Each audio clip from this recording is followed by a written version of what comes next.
Welcome to George Brown College Retirees Association's Musings and Meanderings series. I'm Crystal Cotto Sullivan, your host for this series. I've been retired for 13, almost 14 years. Oh my goodness. After 5.5 years stint at George Brown College as Chair of Liberal Arts and Sciences. I live in Windsor, Ontario. If this is your first time listening, let me tell you what this series is all about. We are retirees of the college system. Some of us have worked in several colleges. Some of us have spent our entire college career here at George Brown. But there is more to the story. Many of us came into the college from other professions and fields of expertise. The Musings and Meanderings series is about the journey that our retirees have taken over a lifetime. We hope to capture the diverse experiences that people have encountered, as well as the treasures they have discovered along the way. Our goal in this series is to discover the richness of our retirees' journeys. Everyone has a story. This is a chance to hear the many and varied stories of our retirees. I don't know about you, but when I was working at the college, the conversations were often about work. I got to know a few people and learn about their lives, but often we were all too busy to sit and tell our stories. So here we are with some time to learn about one another and hear some interesting, adventurous, and entertaining stories. Today, I will be chatting with Susan Heximer, and you will have read her brief bio on the Musings and Meanderings page. So let's just jump right in. Welcome, Susan. Thank you very much, Crystal. This is a lot of fun. It is a lot of fun. Um, and yes, it's just fun to get all the stories. We were just playing with some avatars, and I just want them to get off my page because I might click one by mistake And it will that will and just appear as who knows what. it will provide visual interest. We'll just be ready Well, for that. anyway, Susan, you are recently retired, so tell us a little bit about that. So I retired from George Brown on August 30th of 2025. So I was just doing the mental math. I guess that means it's 7 months for me and Mm, counting. And that was after 40 years at the college. So I reached my 40-year anniversary on August 19th, 2025. And I think I had a very stubborn goal about not mm, retiring before I reached 40. And I know that that's kind of puts me in a junior category compared to some other people who have been at the college even longer. But I really didn't want to. Yeah, in fact, I probably would have liked to have stayed a little bit longer, but the timing has mm, worked out quite well for me. mm. Well, I think yeah, you're behind because we do have the longest working GBC person, right? Howard We Gerhardt, do. right, Yes. who has retired. But Yeah, 40 years at the college is a long time. it's a That is a significant long amount time. of time. Yeah, it really is. It really Yeah. is. And I So, would say my career, I had a little bit of a career exposure before the college, a little bit, hmm but it was hmm all related to the college too. So I think I grew up in terms of my career, I grew up at the college and grew up, I really developed my skills and my knowledges. And then it's hard to imagine. It was very hard to imagine not being at the college. And mm, I would say now that I'm becoming a bit better at being retired, I know that there are a lot of different things that I can do that, I probably was doing some of them already, but I get to do more of them now. right. So what did you do pre college? Before George Brown, I had a very quirky job. I think I've had a lot of opportunities because of quirky jobs. So hmm I was managing a cafe that was located in the Church of the Holy Trinity, which is right beside the Eaton Center. hmm And that cafe was a skills development and training venue for students who were then in the what was then called the Rehabilitation Through Education program. It later got renamed by the students to Redirection Through Education, and it's now known as the Transitions to Post-Secondary Education program. So when I started working at the cafe in 1983, I was lucky to have a job that allowed me to learn as I went. It was really, I Mm, liked cooking a lot. I wasn't a professional cook, but I really liked cooking and I was pretty comfortable in the kitchen. So I got to teach others how to make a very basic menu. We kind of made the same things and variations on the same menu every day. So there would always be a soup or two. There would always be sandwiches. There would always be carrot cake, which is now, I would say, world famous. It's the cake right. that I make for my husband's birthday all the time. It was my aunt's recipe. Cool. And a lot of family recipes made their way into the cafe. And I learned about working with adults who had had their lives interrupted by a mental health experience. And some of them were my age, some of them were in their Mm, 20s, some of mm, them were twice my age. And I remember working with a guy, he was younger, about my age, he might have been mid-20s. And he was a very, very sweet fellow. And I said to him, his name was Ed, and I said, I want you to go and I want you to open up 6 cans of tuna. We're making tuna salad now for the lunch rush. And he looked at me just stunned and he said, I've never had to open up a can in my life. I don't know how to do it. And it was because he came from he was very well nurtured. He had a very caring family, but he hadn't developed any skills for the kitchen. And I said, today's your lucky day. It's going to be a game changer. You're going to learn to open a can. And he did this in a lighthearted way because I thought how hard it must have been for him to say, I don't know how to do that. really? Wow. So we had Wow. a lot of fun, and I got to work with really interesting people. One of my coworkers in the very first iteration was a very ardent activist, feminist, and artist. And she taught me an awful lot about, I would say oppression and privilege. And Hmm. um, I was very open to these lessons, I would say. And it was pretty eye-opening. I mean, I didn't grow up in Toronto. I'd Hmm. gone to school in Toronto, but I grew up in Niagara Falls. And so coming to work at this cafe that was a little bit of everything. And while we would be serving lunch, um, people who worked at the Bell Building would come and people who worked at City Hall would come. So we had our regulars. And I learned later, much later, when I made friends with somebody who said, oh, my friend used to go there for lunch all the time. And when I told him that I met you, he said, well, isn't she a nun? And so my friend Charles said to me, Leonard thought you were a nun. That's why you were working in a church. And I said, listen, I'm a saint, but I'm no nun.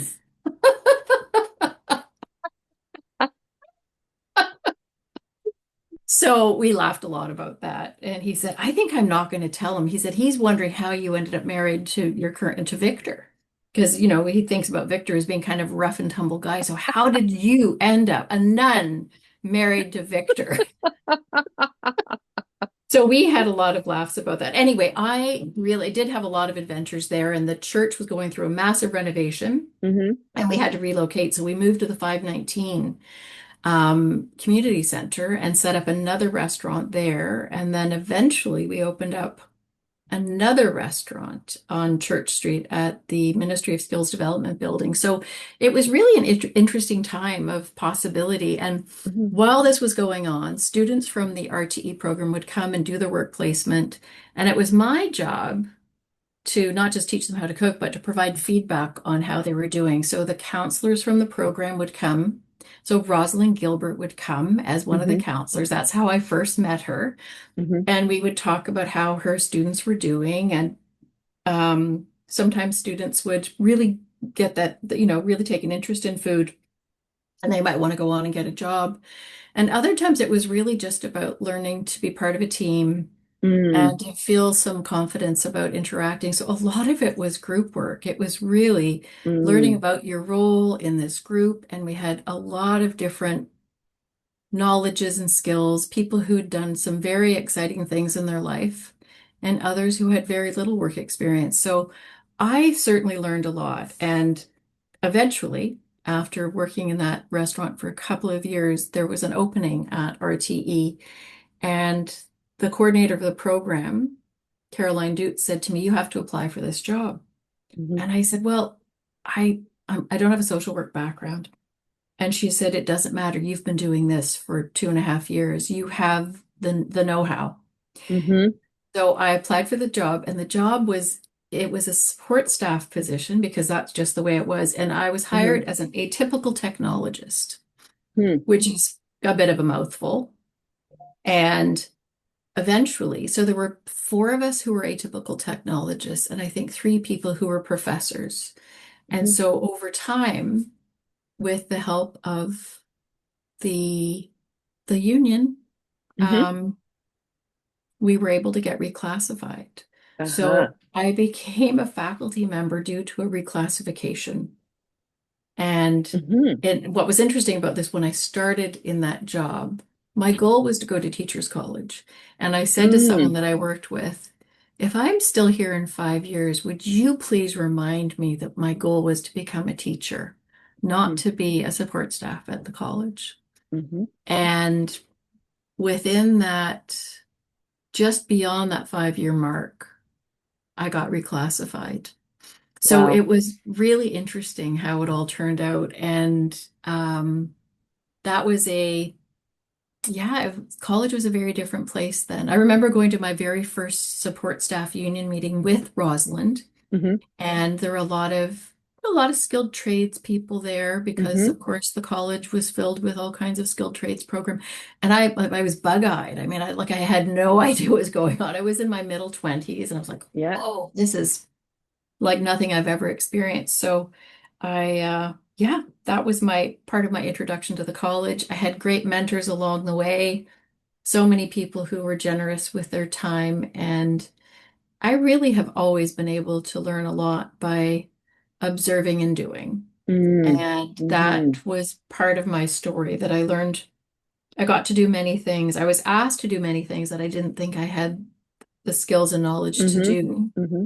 And every time I was asked to do something, it became part of my growth story. That was Right. part of how I began to experience I guess, seeing myself in the college a bit differently. And when I first started working at George Brown, we were over at the Nightingale campus, Hmm. which was this beloved little campus Hmm.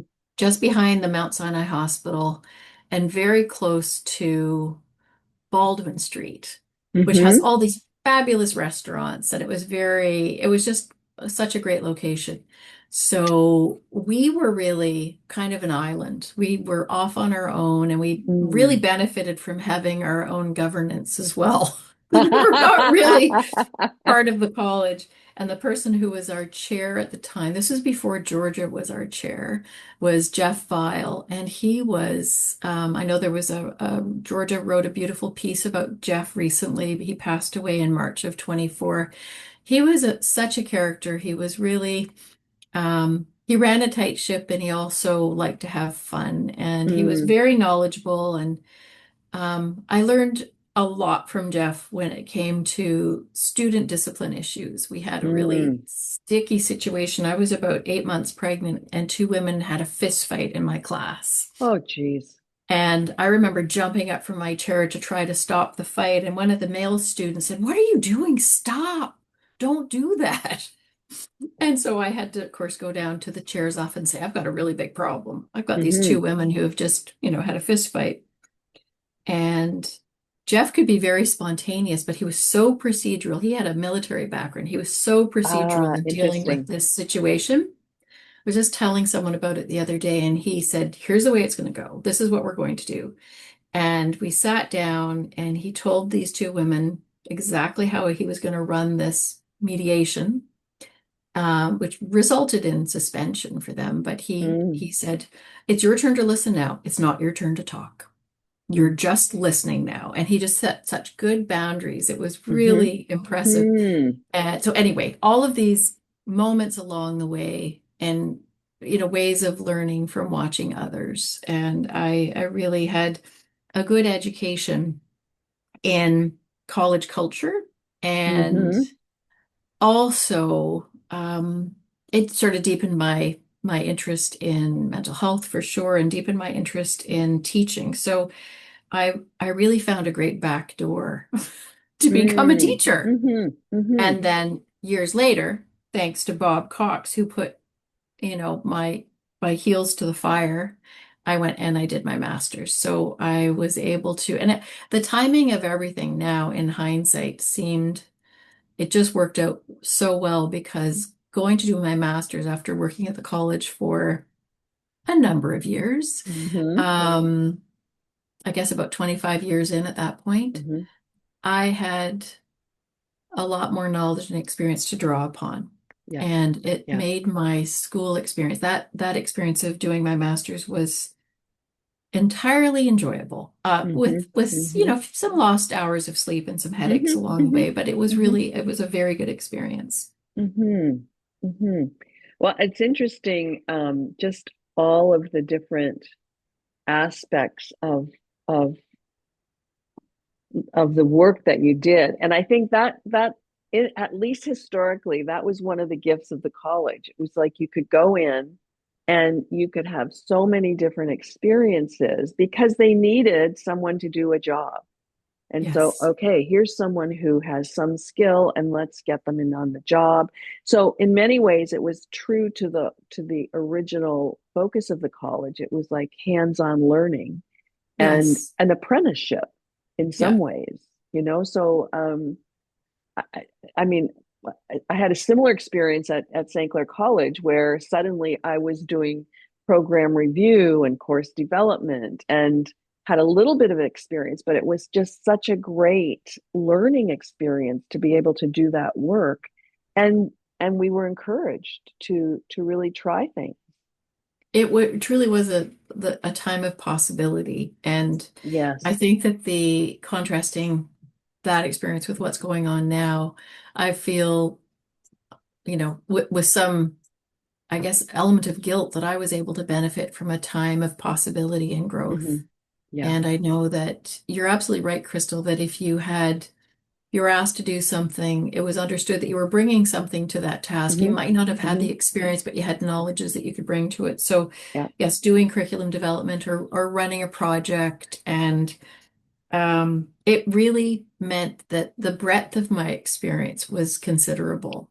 Yeah. And that was truly a gift to have done Yeah. so many different things. And I think it really fostered more collaboration too, that we were Hmm. all kind of learning together. And maybe I'm remembering incorrectly, but I think that it was a time of more collaboration and a bit less competition. Yes. Yes. I think so.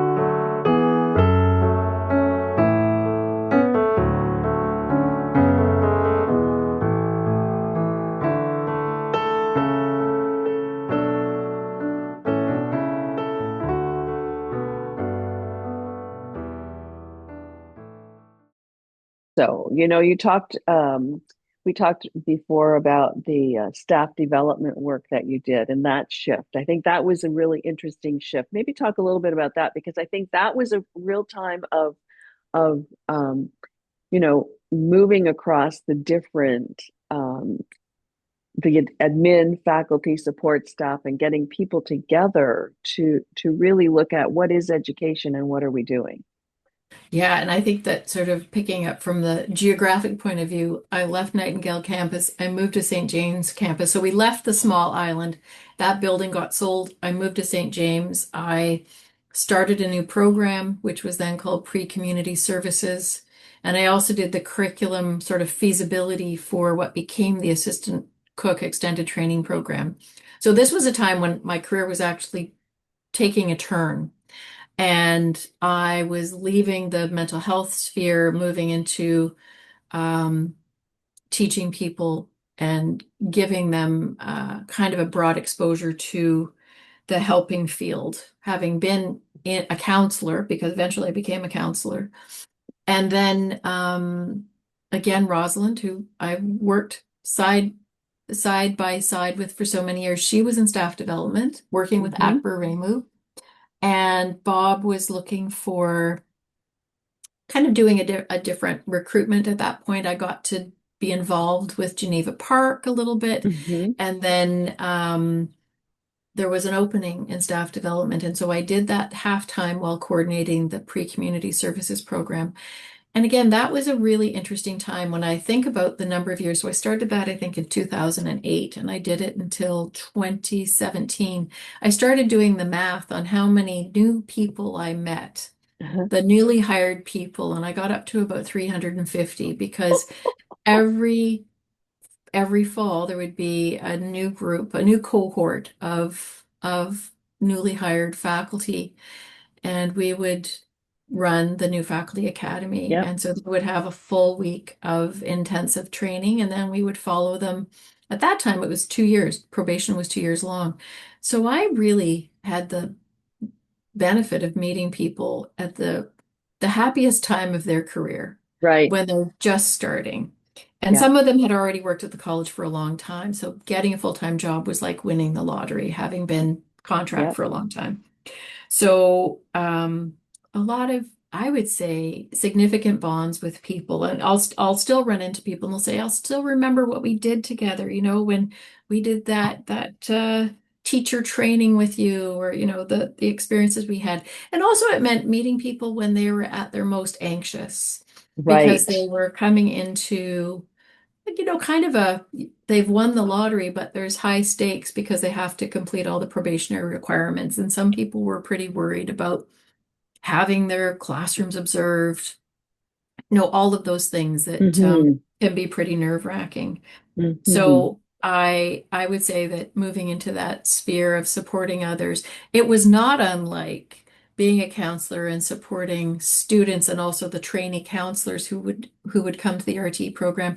To me, it was all about this sort of parallel learning, that I was never an expert. I was learning in parallel with others. Mm-hmm. Mm-hmm. And as faculty, certainly because I was a faculty member, I wasn't their supervisor, and I had to make that very clear. I am not your boss. I'm Right. here to support you in your journey of learning, and we're probably going to benefit from each other's knowledge a fair bit. So it was really creating the conditions for learning. And I think that kind of having that touchstone, if the faculty thought that they were in a good space for learning, it really increased the likelihood that they would know that creating a space for learning in their own classroom was part of the deal. Exactly. Exactly. So it Yeah. was feel good work. Honestly, it was Mm. fantastic feel good work, and sometimes challenging. I might be asked by someone to meet with a person who is struggling a bit, and it Yeah. would be, can you help this person? And there's always a story. You kind of learn more about what's going on for someone in what their psychosocial space is, and Mm-hmm. how their own life might be impinging on their professional life. So a lot of intimate learning, really kind Mm-hmm. of thinking about how learning can be very, very privileged, and you get to know an awful lot about people, and then help them to work on. Sometimes it's developing a thicker skin, sometimes it's Mm. figuring out how to navigate the politics of the program they're in, Mm-hmm. and Mm-hmm. also recognizing, and you know this, having worked at different colleges, that the cultures really vary, not just from college to college, but from program to That's program. right. Exactly. Yeah. Exactly. And I Yeah. think we're aware of that, getting a broader view of the college. And that's certainly what I acquired, is knowing that, and I might have said this to you before, I know I've said it to others, that no matter where people work in the college, and this is kind of a great conceit, people think that it's really where all the most important work happens. So people are so aligned to their own program or their own Mm. area that they Mm-hmm. believe that it is the most important. And I don't think that that's a bad problem. I Right. think it's great that people consider their area of the college elemental. It's like, this is where really important work happens. And I think that's a reflection of pride, that Mm-hmm. people care Mm-hmm. deeply about what they're doing. Mm-hmm. For sure. For sure. So talk a little bit about maybe some of the transitions, because you moved from staff development into another area, right? I did. I Mhm. did. The funny thing was, I was having the time of my life. And then I had just come back from, I'd had a PD leave. I think it was 2015, 2016, and I had a really great experience on my PD leave. I came back, I was filled with some, good energy, and worked from my return in September 2016, and then it was right after the new faculty academy in 2017. I got a call from Ian Wigglesworth who said, "Oh, I've got to ask a favor of you." And I thought, "Oh boy, I wonder what this is going to be." And he was kind of doing double duty. He was acting dean and acting chair for, I'm trying to remember all the details here. It was right after Georgia had left. So he was acting dean and he was also covering off the School of Liberal Arts and Sciences because my predecessor, well, little did I know she was my predecessor, but the person who'd been in that role had left. Mm. And he was really in a bind. And he said, "I just need you to come and kind of just like," he said, "all I can tell you is that there's lots of curriculum work that needs to be done. And I know you love that." And I said to him, like, "Hold your horses. Sure, I'll chat with you." And we had a chat.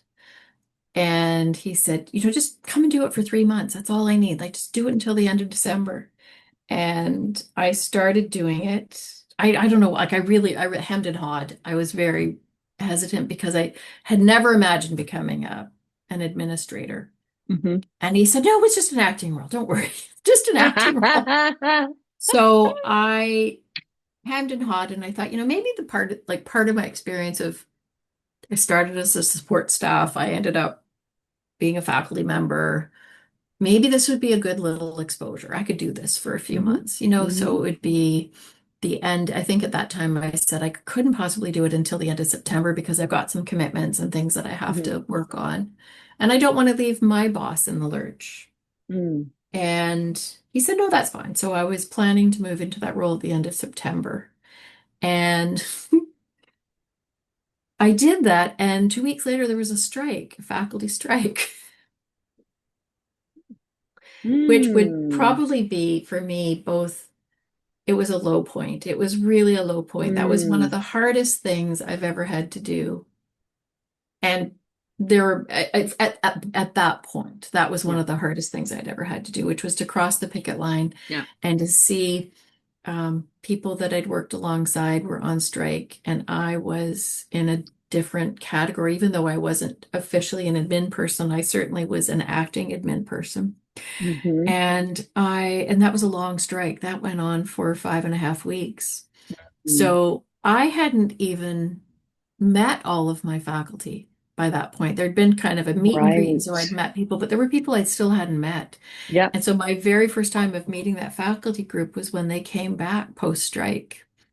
And Wow. yeah, I was sweating buckets. I just thought, "Oh my gosh, this is not what I signed on for, but it's what I've got, and I'm going to have to figure it out." And I think that that was the moment when I realized that I'd become an administrator. It was, it did feel like not exactly a conversion moment, but I couldn't imagine going back to my faculty role after that. Interesting. And then I Mm. had to make a decision about whether or not to apply for the posting, and Yeah. things unfolded as they did. I applied, and I'd have to say that because I was in that role from the fall of 2017 until I retired, it was again an opportunity for tremendous growth, Hmm. um, and I really appreciated the faculty in that area so much. And it was hard to leave. It was very hard to make a decision to leave because I had great fondness for the work, for the people, for the School of Liberal Arts and Sciences, and it was kind of in my bones. I just thought, "Oh, Mm. what will I do if I'm not Mm. doing this?" And Hmm. I I think I really did. It was a nice, I can't say it was a saying it was a progression doesn't seem like the right word, but I felt that I was bringing along with me a lot of things I'd learned Hmm. from being a support staff, working in a program, starting a new program, working on curriculum, understanding the mechanics of the college and about what works and what doesn't. And one of the Hmm. things that really stood out to me, I think, when I got into an administrative role was knowing that many of the things that we had to do relied on the insider knowledge, which was knowing who the best person was to go to. It was Mm-hmm. more of the who than the what. Mm-hmm. And I remember telling, I think I told Thomas Panaya that when he was applying for his, getting ready for his interview, that the college is a village and you need to Mm-hmm. know the person who's best attached to the function that you want to get done. And I think that that small town mentality, which probably I grew up with really, a small Mm-hmm. town mentality of you need to know the people who are most closely connected to the function so that you can dismantle the ineffectiveness of the function. Mm-hmm. And Mm-hmm. that was so really over time, after decades of being at the college, knowing the people and having relationships meant that that transition into a mineral for me was, um, it's not that it was a piece of cake, but it was really supported by all of the relationships that I'd made. Mm-hmm. Exactly. Exactly. Yeah. Yeah. So you worked through the pandemic. What was that like? Yeah, that was boy, oh boy. So nothing prepared any of us for that.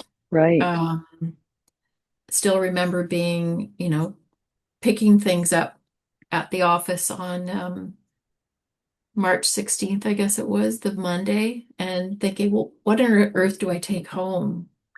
And because I don't know how long I'm going to be there, but, packing up a certain number of things and putting my out of office message on my phone. And that was really the last day that a phone ever became part of my job at work because everything else moved to our computers, including calls. So really that was the putting an outgoing message on and saying the college is closed due to the pandemic. Um, so we just started working. We learned a lot more about using Zoom and Mm-hmm. Mm-hmm. Microsoft Teams. And a lot of it was, again, learning as we went, a lot of improvisation, but knowing that if I was feeling really isolated and lost, everyone was feeling isolated and lost. So creating connection was going to be the most important thing we could do. So Mm-hmm. I started doing um, 2 meetings a week, 2 different times where people could just come together and talk about they could share what they were doing to make the technology Mm-hmm. work. Some people would do a mini teach and say, here's something I'm Mm-hmm. using. Here are some Mm-hmm. assessment tools that I'm trying out for online. It was a blend of teaching each other and also just being there for each other. And some of the drop-ins that I would do, and I would say they're optional. You don't have to show up, but I'm going to have one on Monday afternoon and I'm going to have one on Tuesday morning so that people had a chance to be with each other, to be Mm-hmm. seen and to be Mm-hmm. heard. And invariably, it became a time where someone would and I would, change it up occasionally, but I would say, what are you doing to look after yourself? What are you doing to look after your Mm-hmm. students? What are you learning from your students? What are you learning from each other? So kind of reflective questions. And um, I would also just say, like, I'm available. You can call me on Teams.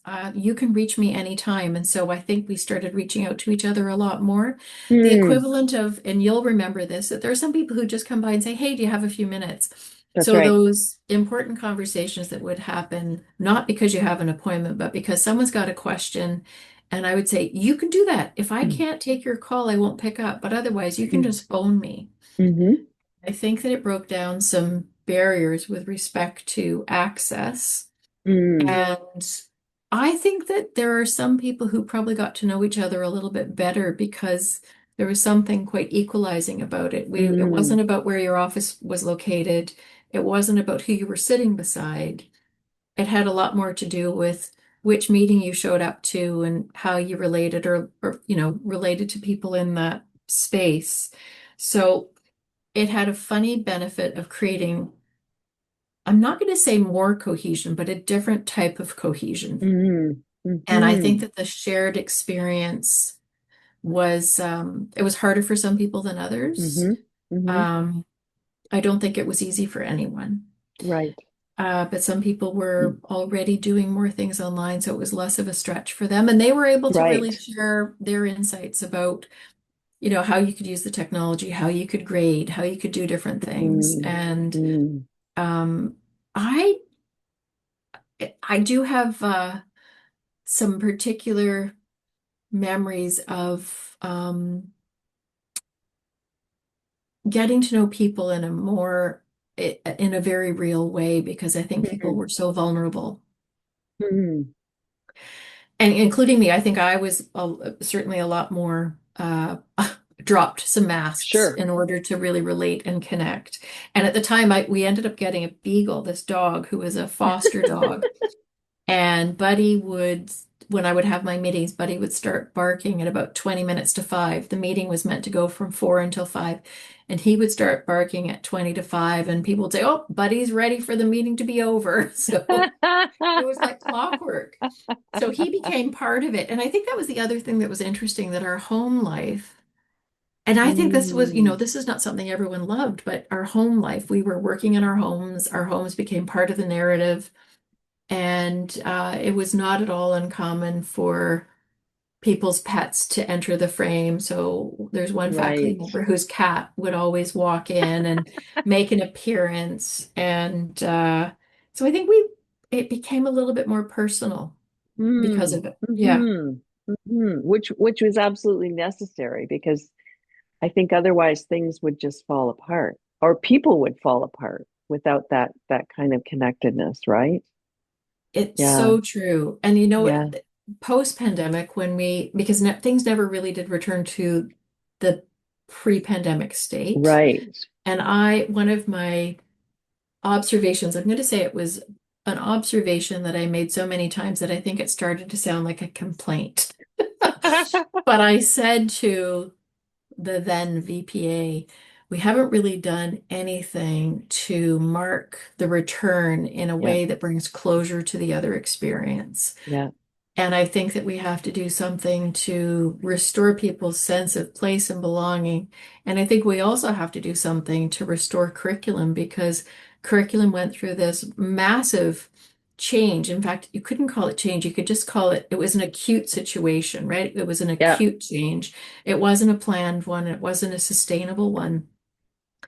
And I think that some of the injuries to curriculum and some of the injuries Mm, to learners have never really been acknowledged or dealt with. So that would be if mm. I felt like I had energy and drive to go and study again, that's what I would do. I would say, how do we create a restorative curriculum? Interesting. Very interesting. And I wonder if um I know there are many factors that are impacting where the colleges and polytechnics are at this point, but I wonder if some of it is trying to return to what life was like before and not being able to. I don't think it's possible. And yet not knowing, okay, where are we actually going? And it's almost like a hamster on a wheel. It's like, okay, Yeah. okay, okay, okay, okay, we gotta do this, we gotta do this without really rethinking where are we actually now? And I really like the word that you use, the restorative curriculum. It's like bringing back, yeah, a whole different perspective needs to be brought in. I think A that's different that's perspective. And what's interesting too, like the landscape of post-pandemic learning is one thing in itself. And then the advent of AI. And mm, so large language models come along, and it also kind of creates I would say, another assault on learning. And not to deride artificial intelligence fully, but to say these are things that we were unprepared for and we just had to respond to.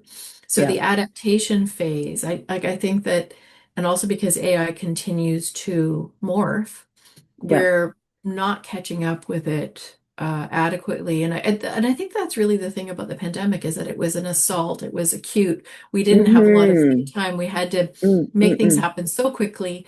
And then uh, we didn't really get to go back to square one and say, if we were going to plan learning that really worked right now, what would it look like? Yeah. Yeah. And Yeah. then, and also students' appetites, learners' appetites for how they wanted to learn, when they wanted to learn. So all of that kind of, I had a lot more flexibility when I didn't have to come to campus. So how do we both give them the flexibility they want and also give them the support and relationship building that they need? And Mm. which is sometimes best achieved through some combination of online and in person, and also to restore their sense of academic interest and academic integrity and all of the things that Mhm. I think are at risk right now. Mhm. Mhm. A lot at risk. I'm out of the loop, but it makes me think, what kind of research is being done in that area at OISE or wherever, Yeah. around that, the shifts that are taking place. I know there's a lot being done in terms of AI and education, but I just wonder in terms of it's really clicking for me, that whole thing of the shift, but then how do we come out of the shift from the pandemic? Very interesting. You've got me It's thinking now. so interesting because a lot of education, this is obviously not uh, what I want to say, an empirical statement, but Right. that the education involves an awful lot of planning. So a Yes. curriculum is planned. And when an assault like this occurs, it means that you're having to change things on a dime and bring best intentions and pedagogy to it where possible. But really, it's a panic moment. So I think that Hmm. was very taxing and very hard on professors because I remember saying to someone, you're trying to do analog teaching online. And Yeah. analog Yeah. teaching online means that you're kind of suffering in two ways. You're trying to make the technology support what you'd like to be doing in the classroom. So it's important to think about what is it you want to achieve with your students that being online might actually enable. Like, is there a way to think about that? But it's such a huge paradigm shift. It's such a lot of letting go. And I Yeah. think that Yeah. the pressure to do so made a lot of people feel cranky and angry and resentful. And there are some people who really, really adapted well and Mm-hmm.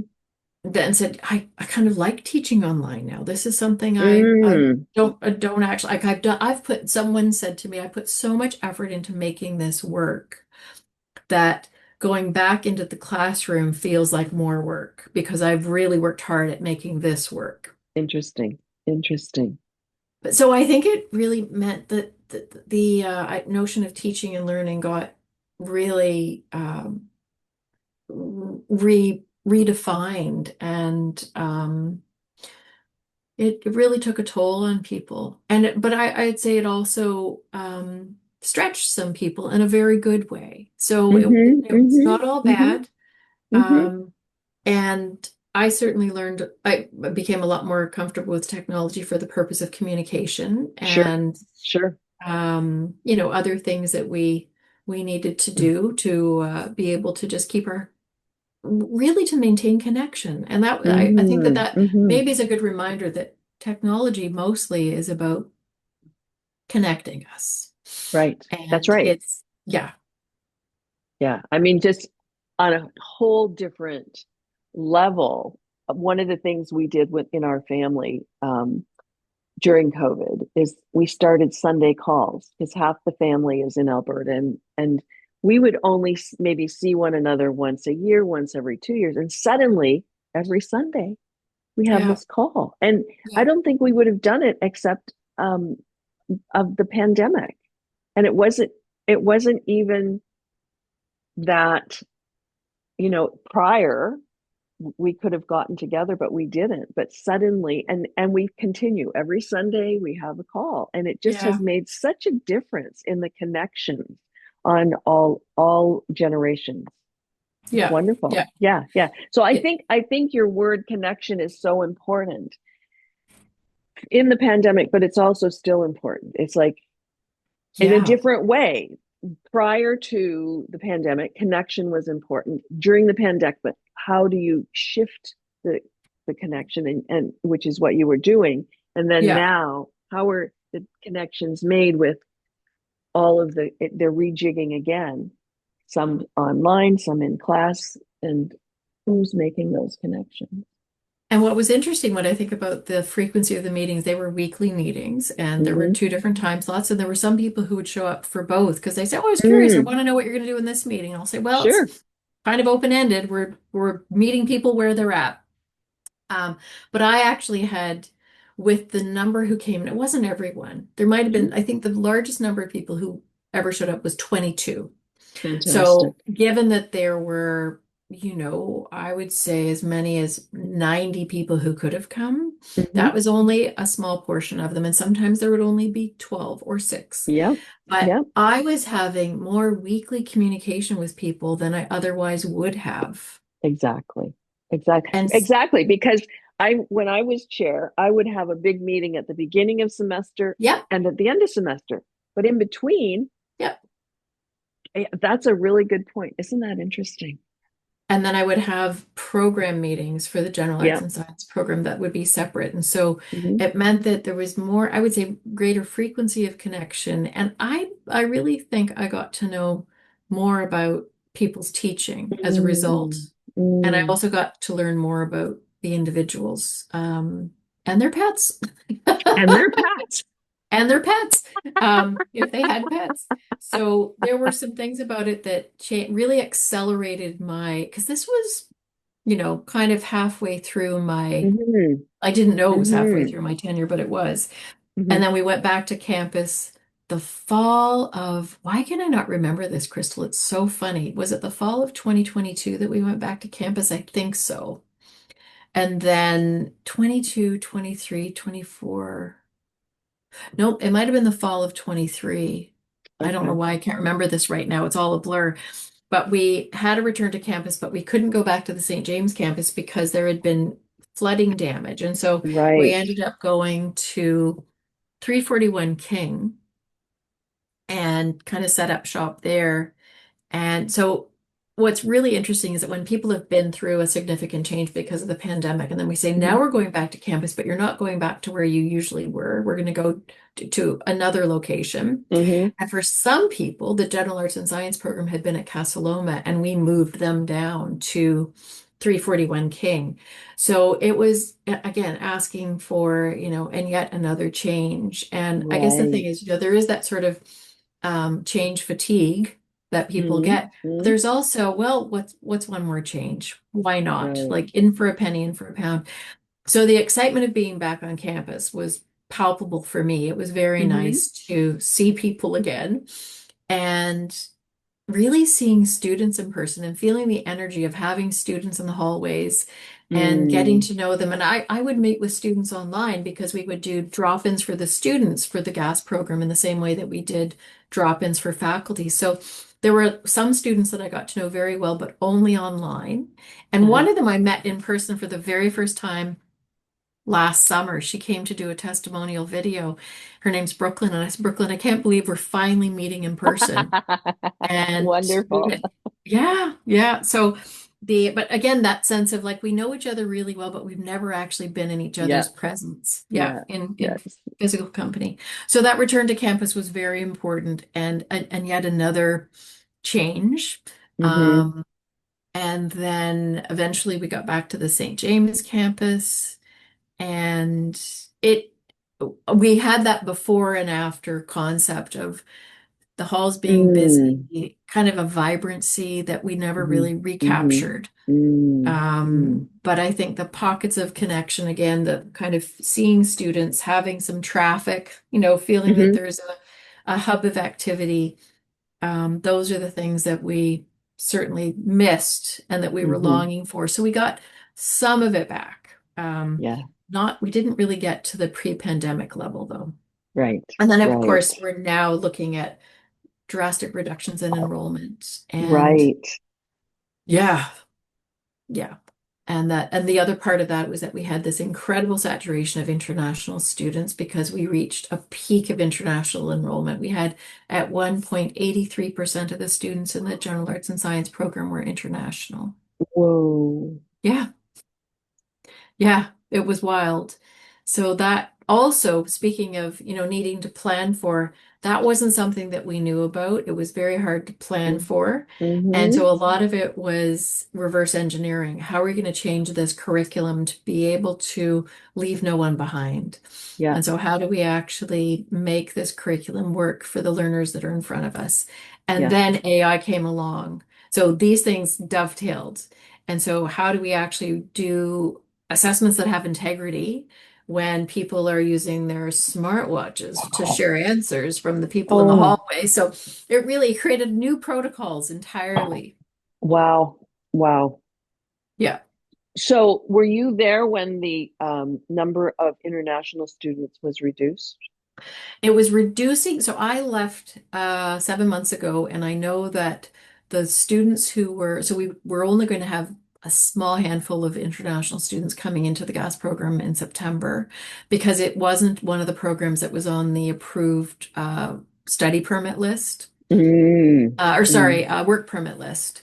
So if someone was coming into the program, it's because they were really more interested in pursuing a university pathway. So yes, the numbers did reduce, and I think that for year two of the program, it was down to about probably what it would usually be.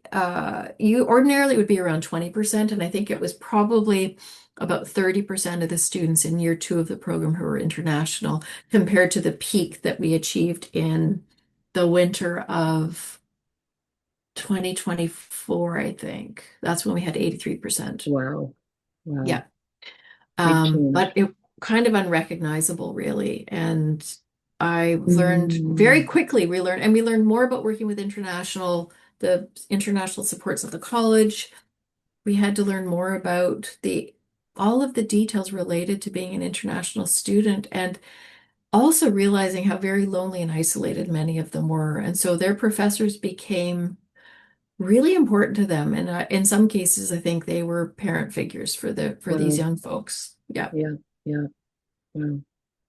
So So, at their Susan. end. Mhm. Yes.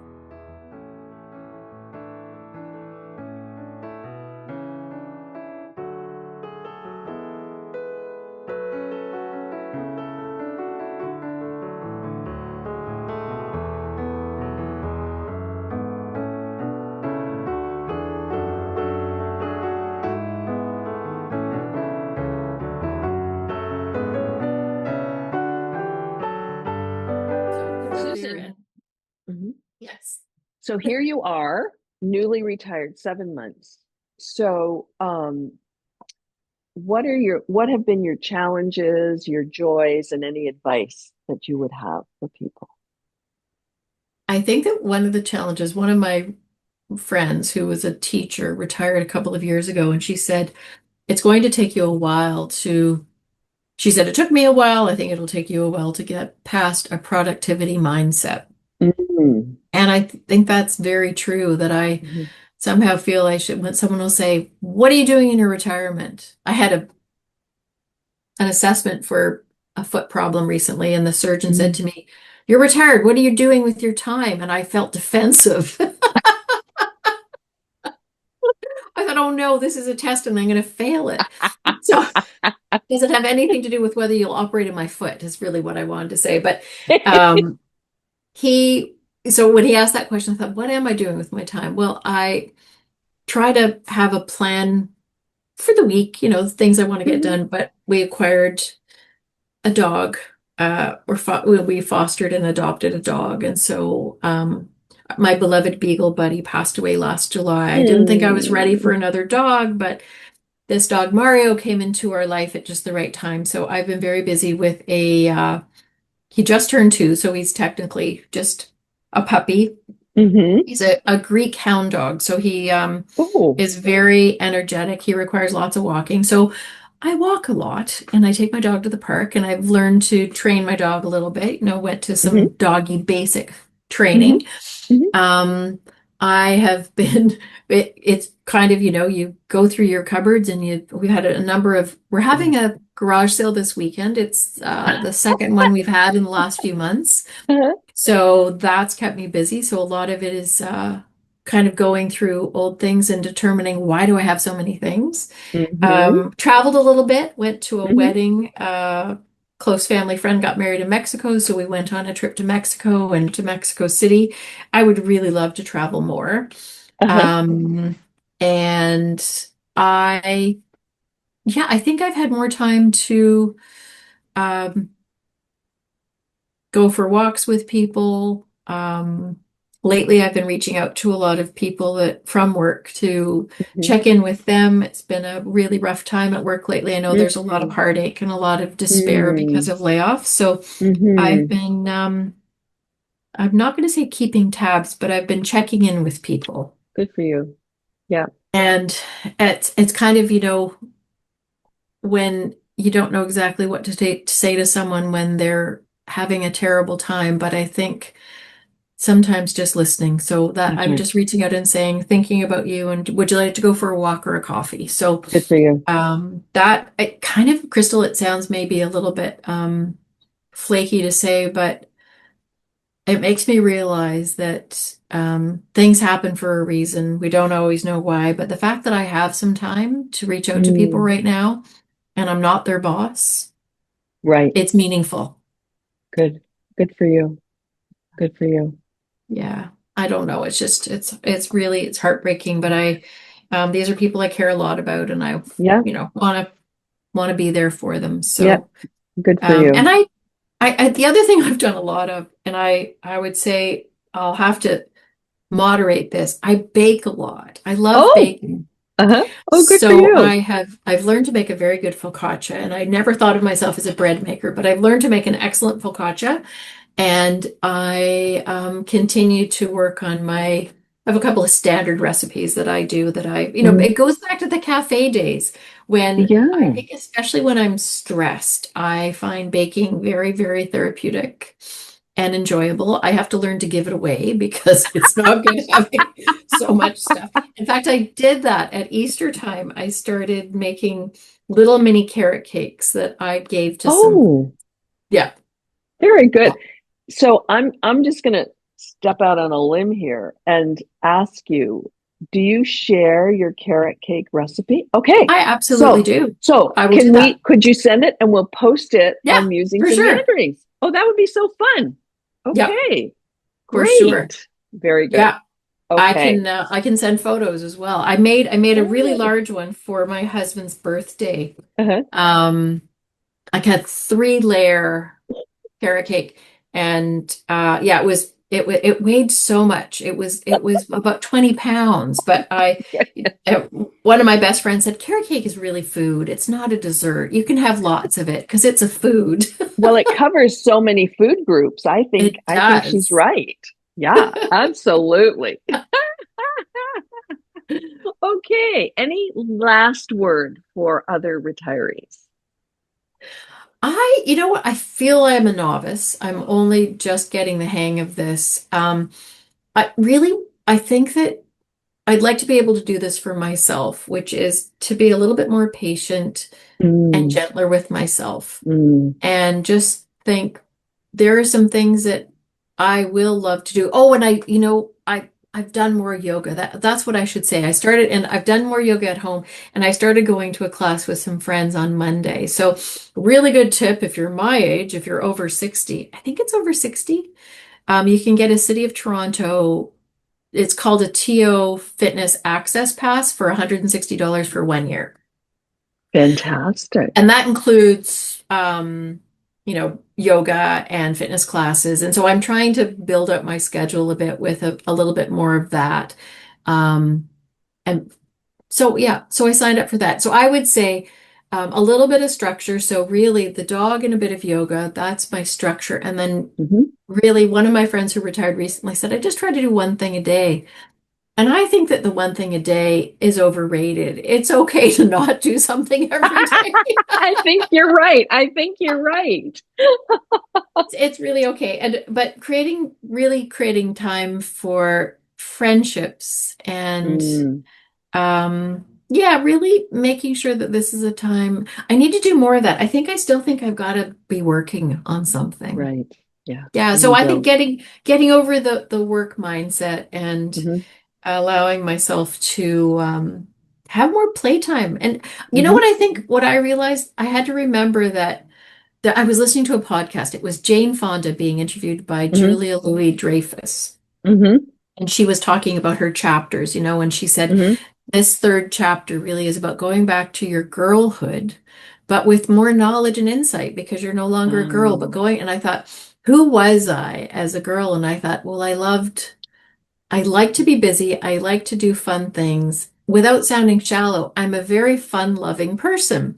And I Hmm. thought, I need to remember that Yeah. I'm a fun-loving person. It's okay. That would be so kind of coming back to that core of having fun on my own, not so much, but connecting with others through fun. So, Absolutely. yeah, Very good. Very good. yeah, Very good advice. And one last thing, could you send me the information about the TO Fitness I Pass? will. Because that would be great in our newsletter for other people as well. Yeah, I was, yeah, it's real. I think it's fantastic. Fabulous. For And you can sure. do it for just a month. You can pay $30 to do it for a month if you want to try it out, or you can sign on for a whole year. And Wonderful. yeah, so they have, swimming and yeah, you have to pay extra for instructional classes, like if I wanted to take Sure. swimming lessons. But Sure. yeah, Very I good. will. So I owe you a few things. Carrot cake You do. recipe, the TO fitness thing, And a bio. um, and a bio. Okay. And a Well, picture. and a picture. I'll have to go and make these things up. It's like, Okay. well, now it has to Okay. match what I've told you, though, Well, it can or more or less. whatever. People Yeah, people will join the dots. Anyway, Susan, thank you so much for joining me and sharing your story. It it is was really fun. It was a pleasure. wonderful. Yeah, it was great. And for all of you who are listening to this webcast, we would love to get your feedback. Or if you're so inclined, I would love to have a chat with you and share your story on this platform. And because it really is just a conversation. And if you are camera shy, we can always just do a podcast. So until next time, continue to enjoy your retirement and thanks for tuning in. Thank Bye. you.